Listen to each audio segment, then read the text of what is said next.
2019년 9월 17일 일용할 양식입니다. 오늘도 하나님의 말씀으로 힘을 얻고 말씀으로 살아가는 복된 하루 되시기 바랍니다. 요한계시록 12장을 읽겠습니다. 하늘에 큰 이적이 보이니 해를 옷 입은 한 여자가 있는데 그 발 아래에는 달이 있고 그 머리에는 12별의 관을 썼더라. 이 여자가 아이를 베어 해산하게 되매 아파서 애를 쓰며 부르짖더라. 하늘에 또 다른 이적이 보이니 보라, 한 큰 붉은 용이 있어 머리가 7이요 뿔이 10이라. 그 여러 머리에 7 왕관이 있는데 그 꼬리가 하늘의 별 3분의 1을 끌어다가 땅에 던지더라. 용이 해산하려는 여자 앞에서 그가 해산하면 그 아이를 삼키고자 하더니 여자가 아들을 낳으니 이는 장차 철장으로 만국을 다스릴 남자라. 그 아이를 하나님 앞과 그 보좌 앞으로 올려가더라. 그 여자가 광야로 도망하며 거기서 1260일 동안 그를 양육하기 위하여 하나님께서 예비하신 곳이 있더라. 하늘에 전쟁이 있으니 미가엘과 그의 사자들이 용과 더불어 싸울새 용과 그의 사자들도 싸우나 이기지 못하여 다시 하늘에서 그들이 있을 곳을 얻지 못한지라. 큰 용이 내쫓기니 옛뱀 곧 마귀라고도 하고 사탄이라고도 하며 온 천하를 꾀하는 자라. 그가 땅으로 내쫓기니 그의 사자들도 그와 함께 내쫓기니라. 내가 또 들으니 하늘에 큰 음성이 있어 이르되 이제 우리 하나님의 구원과 능력과 나라와 또 그의 그리스도의 권세가 나타났으니 우리 형제들을 참소하던 자 곧 우리 하나님 앞에서 밤낮 참소하던 자가 쫓겨났고 또 우리 형제들이 어린 양의 피와 자기들이 증언하는 말씀으로써 그를 이겼으니 그들은 죽기까지 자기들의 생명을 아끼지 아니하였도다. 그러므로 하늘과 그 가운데에 거하는 자들은 즐거워하라. 그러나 땅과 바다는 화 있을진저 이는 마귀가 자기의 때가 얼마 남지 않은 줄을 알므로 크게 분내어 너에게 내려갔음이라 하더라. 용이 자기가 땅으로 내쫓긴 것을 보고 남자를 낳은 여자를 박해하는지라. 그 여자가 큰 독수리의 2날개를 받아 광야 자기 곳으로 날아가 거기서 그 뱀의 낯을 피하여 한 떼와 2떼와 반 떼를 양육받으며 여자의 뒤에서 뱀이 그 입으로 물을 강같이 토하여 여자를 물에 떠내려가게 하려 하되 땅이 여자를 도와 그 입을 벌려 용의 입에서 토한 강물을 삼키니 용이 여자에게 분노하여 돌아가서 그 여자의 남은 자손 곧 하나님의 계명을 지키며 예수의 증거를 가진 자들과 더불어 싸우려고 바다 모래 위에 서 있더라. 아멘. 7째 나팔 소리가 끝나고 7 대접 심판이 있기 전에 막간 장면으로서 여자와 용에 대한 부분이 나옵니다. 이 부분은 구약의 많은 말씀과 약속들을 반영하고 있습니다. 그래서 구약을 알지 못한다면 이 요한계시록 12장을 이해하기가 어려울 수 있습니다. 먼저 한 여자가 있는데 그 여자는 해를 옷 입고 있고 그 발 아래는 달이 있고 머리에는 12별의 관을 쓰고 있습니다. 이것은 창세기 37장에 요셉이 꾼 꿈을 반영한다고 볼 수 있습니다.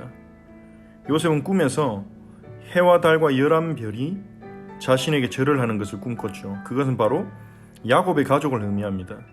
야곱과 야곱의 부인과 야곱의 11명의 아들을 의미하죠. 요셉까지 포함한다면 12별이겠죠. 그 꿈을 들은 야곱은 네 애비와 네 어미와 네 형들이 너에게 절을 하겠느냐 그렇게 하면서 요셉을 꾸짖었지만 마음속으로는 그 요셉의 꿈을 마음에 두었다고 그렇게 성경은 기록하고 있습니다. 즉 야곱은 해를 자신으로 그리고 달을 자신의 부인으로 11개의 별을 자신의 아들들로 본 것입니다. 즉 이 여자는 야곱 즉 이스라엘과 같은 신분을 가진 사람이라고 볼 수 있습니다. 이스라엘은 바로 구약의 교회죠. 이 이스라엘이 아이를 베어 해산합니다. 이 아이는 바로 아브라함의 후손 그리고 야곱의 후손으로 오신 예수 그리스도를 의미하죠. 이 교회가 하나님은 이스라엘을 통해서 자신의 아들 예수 그리스도를 이 땅에 보내셨습니다. 이것을 막기 위해서 사단은 총공격을 다했습니다. 온갖 노력을 다했습니다.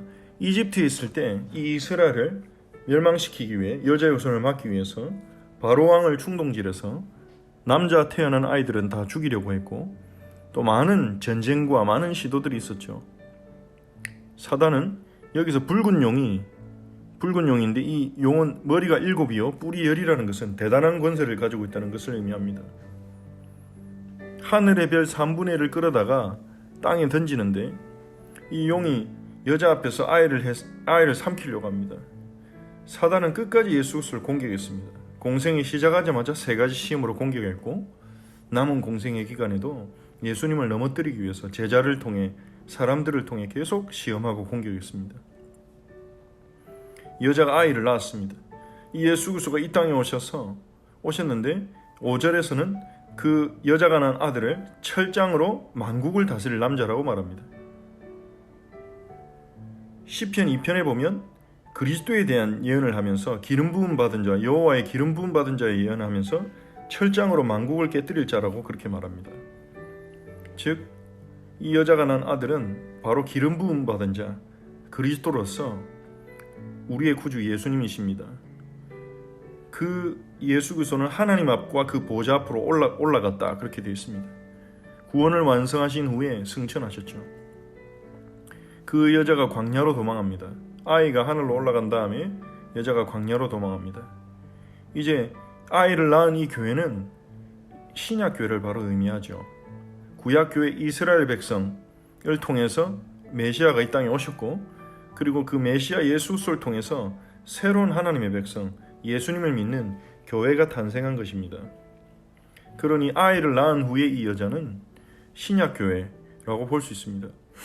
광야로 도망갔습니다. 그것은 교회가 살아가는 이 세상이 광야 같은 곳이라는 것입니다. 광야에는 결핍도 있고 위기도 있고 어려움들이 있습니다. 그것처럼 우리가 구원받고 하나님의 자녀가 되고 교회가 되었을지라도 이 땅에서 살아가는 삶은 만만치 않은 삶이죠. 그 광야에서 1260일 동안 그를 양육하기 위하여 하나님께서 예비하신 곳이 있더라, 그렇게 말합니다. 즉, 이 광야 같은 세상에서 살아가는 교회를 1260일 동안, 이 1260일은 요한계시록에서 1260일은 바로 말세를 의미하는 숫자라고 했습니다. 1260일, 42개월, 그리고 한때, 두때, 반때, 즉 3년 반이죠. 이 3가지 숫자는 말세를 의미하는 숫자입니다. 즉, 예수님의 승천부터 재림까지 그 시간이죠. 그 기간 동안 여자가 광야에 있지만 하나님께서 그 여자를 위해 예비하신 곳이 있다고 말합니다. 무슨 말입니까? 우리가 이 세상에서 살아가는 것이 고생스럽고 광야에서 사는 것 같이 불확실해 보이고 불안정해 보이고 핍박을 당하기도 하지만, 이 세상 속에 하나님께서 우리 교회를, 하나님의 자녀들을 지키기 위해서, 보호하기 위해서 예비하신 것이 있다는 것입니다. 하늘에 전쟁이 있는데 미가엘과 그의 사자들이 용과 더불어 싸웁니다. 그리고 이 용과 그의 사자들은 하늘이 있지 못하고 이 땅으로 쫓깁니다. 그 용의 정체가 나오는데 옛뱀, 창세기 3장에서 아담과 하와를 유혹한 옛뱀이고, 또 마귀라고도 하고 사탄이라고 하는 존재라고 말합니다. 이것이 다 한 존재를 말하는 거죠. 원래 하나님을 섬기던 천사였는데 창세기 3장에서 아담과 하와를 유혹했고, 그는 하나님과 사람 사이, 사람과 사람 사이를 이간질하기 때문에 마귀라고 불리고, 그리고 사탄이라고도 불리고 온 천하를 꾀하는 자입니다. 온 천하를 자기 수중에 넣어서 하나님께 반역하려고 하는 것입니다. 그가 땅으로 내어 쫓겼고, 그의 사자들도, 그를 섬기는 천사들도, 이 사탄을 따르는 천사들도 그와 함께 내쫓겼다고 그렇게 말합니다. 그때 하늘에서 음성이 들리는데, 우리 하나님의 구원과 능력과 나라와 그리스도의 권세가 나타났으니. 어디서 나타났습니까? 이 여자가 낳은 아들 예수 그리스도의 십자가 죽음을 통해, 부활을 통해 나타난 것입니다.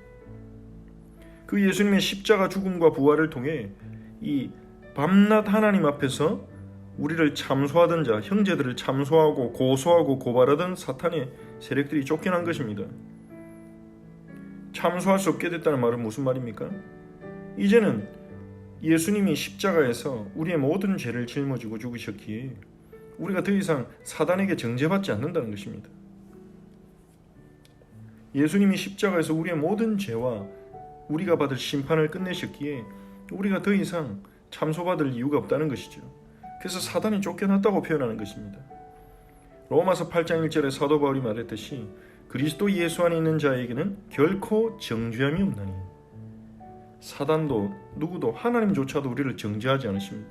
하나님이 직접 우리의 모든 죄를 자신의 아들 예수 그리스도에게 맡겨서 해결하셨기 때문에 얼마나 큰 자유가 우리에게 주어졌는지 모릅니다.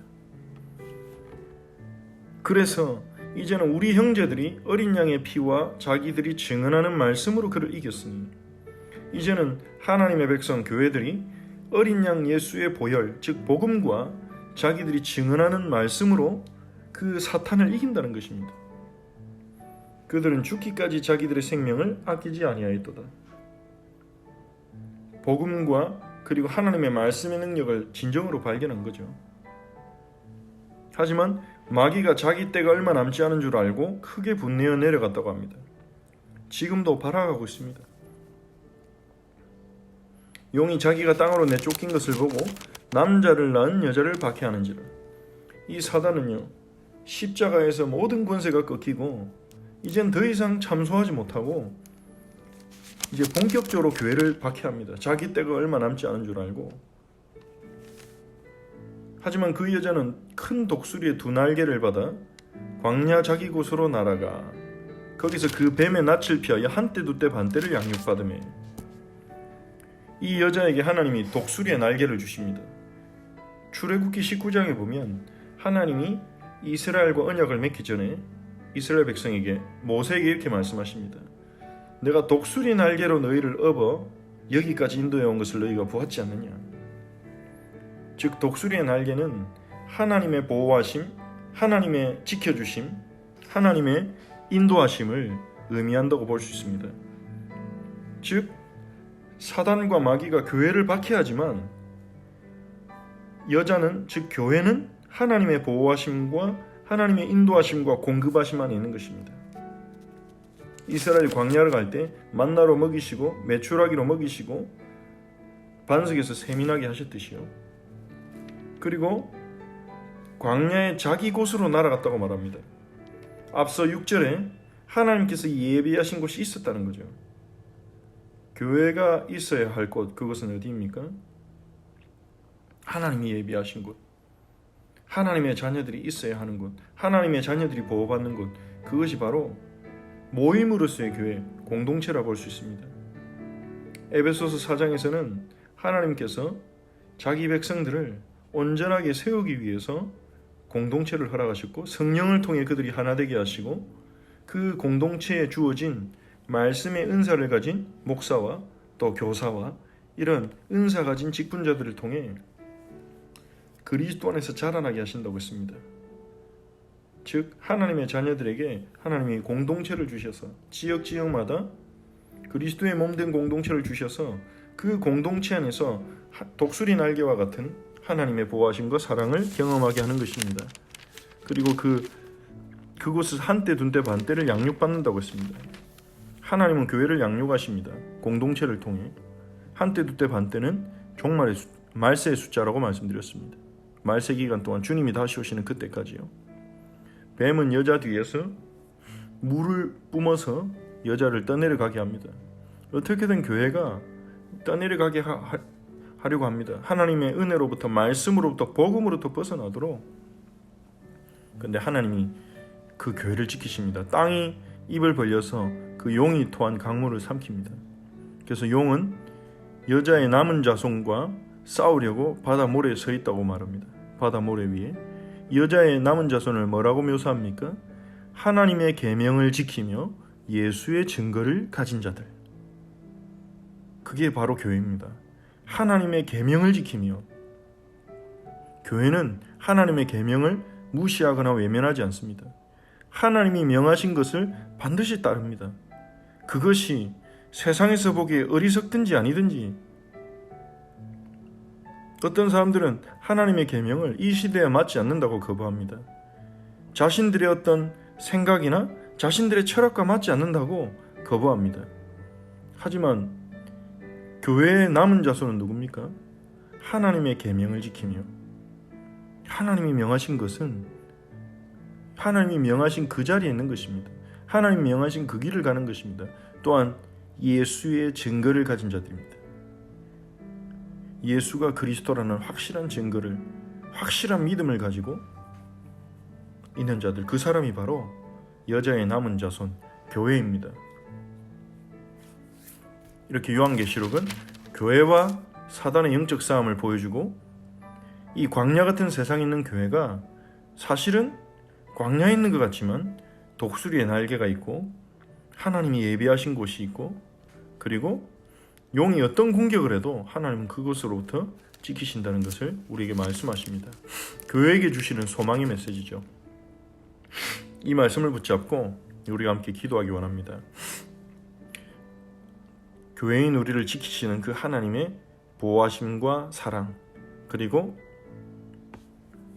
이스라엘을 통해 이 땅에 오셔서 이 사단을 꺾으시고 참소하던 자들을 쫓아내시고 교회를 보호하시는 우리 주 예수 그리스도, 그분을 믿는 믿음으로 오늘도 살도록 하나님의 계명에 순종하며 예수의 증거를 가진 자로 살아가도록 우리에게 은혜를 달라고 기도합시다. 그래서 우리가 계시록 11장이 말하는 것처럼 예수님의 두 증인으로 살아가도록 기도합시다. 또한 주일에 주셨던 말씀을 다시 한번 생각하시면서, 가늠한 여인에게 사람들이 돌을 던지려고 할 때 예수님은 죄 없는 자만 던지라고 하셨고, 나도 너를 정죄하지 아니하노니 가서 다시는 죄를 짓지 말라고 하셨습니다. 정죄받아 마땅한 우리, 하나님의 심판대 앞에 서야 되는 우리를 정죄하지 않으시고 우리 대신 심판받아서 우리를 구원하신 그 예수 그리스도의 그 큰 사랑을 확인하고 체험하고 누리도록 기도합시다. 그 사랑으로 우리도 누군가에게 돌을 던지는 것이 아니라 하나님이 그 주신 사랑의 능력으로 우리가 살리고 돕고 기도할 수 있는 그런 축복을 누리는 하루가 될 수 있도록 함께 기도하겠습니다. 하나님께 감사를 드립니다. 계시록 12장을 통하여 교회와 사단의 영적 싸움과 하나님 광야 가운데 있는 교회가 반드시 승리할 것이라는 위로의 말씀을 주시니 감사를 드립니다. 광야 같은 그곳에, 광야 같은 세상을 사는 우리에게 하나님이 예비하신 곳이 있고 하나님이 예비하신 자리, 예비하신 축복이 있음을 알려주심에 감사드립니다. 우리가 그것을 믿고 낙심하지 않게 하시고 좌절하지 않게 하시고 포기하지 아니하게 하옵소서. 우리의 상황과 우리가 처한 현실이 광야 같을지라도 부족해 보이고 소망이 없어 보이고 힘들고 괴롭고 지칠지라도 하나님께서 우리를 위해 예비하신 것이 있다는 것을 믿음으로 견뎌내고 기다리고 또 하나님을 끝까지 믿을 수 있는, 신뢰할 수 있는 은혜를 주옵소서.